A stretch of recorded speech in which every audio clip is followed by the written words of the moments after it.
Tonight, KUVO Jazz presents Hugh Ragin and the Messengers of Peace.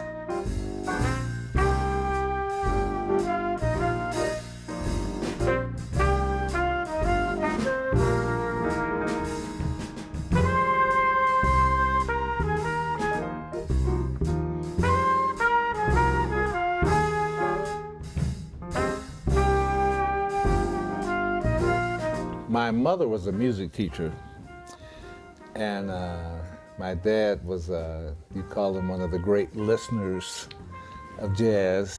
From the age 3 to 5, I would follow my mother. She would take me to her elementary K through 6 classes, and I was just fascinated at the way she would handle the class and do the musical things on the board.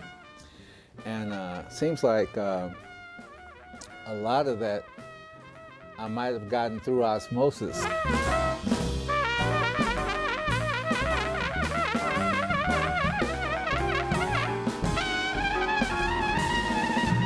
So we were in this band. There was about 10 of us in the neighborhood, and then there were about 25 players in the band. And our director grew up with Horace Silver.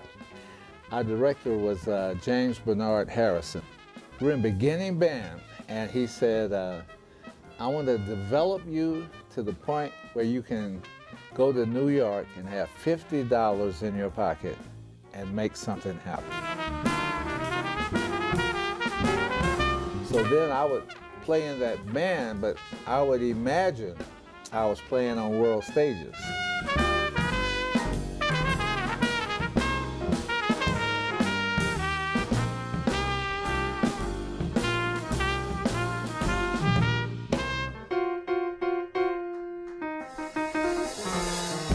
So I tend to gravitate toward people, as Dr. Yusef Lateef might say, people with a capacious palette of information to paint their music.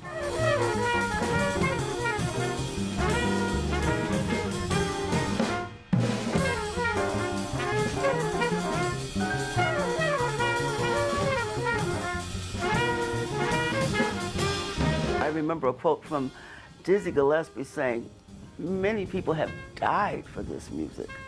And he was not being melodramatic when he said that. I'll answer that by telling you my experience having a lesson with Dizzy Gillespie. Oh, wow. So we were at the Botanic Gardens here in Denver. Might have been summer '86 or something like that. And he was doing his thing, and then I said, excuse me, Mr. Gillespie, is that the way you really practice? Now, what he was doing, I knew trumpetistically what he was doing, but he had a way of clowning around, so you really didn't know how much business he was taking care of, So, but then he said, no, man. He said, come over here. I'm going to show you something. He says, I'm going to show you something, but first, you have to know how it feels.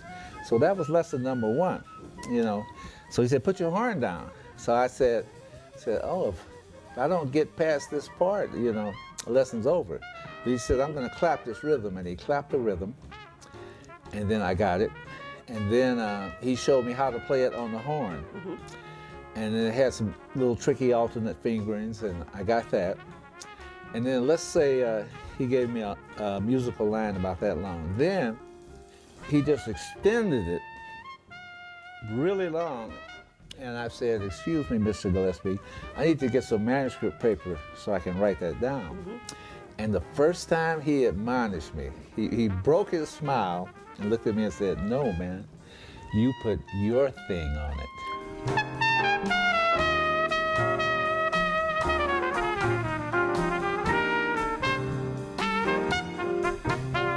What would you like your musical legacy to be?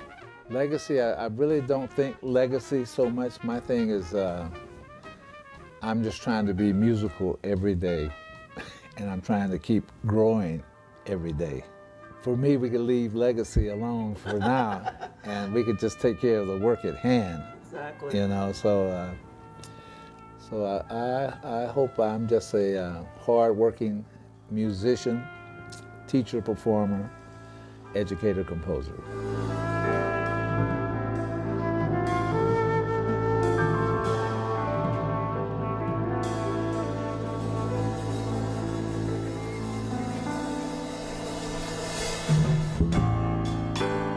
Dr. Hugh Ragin and the Messengers of Peace.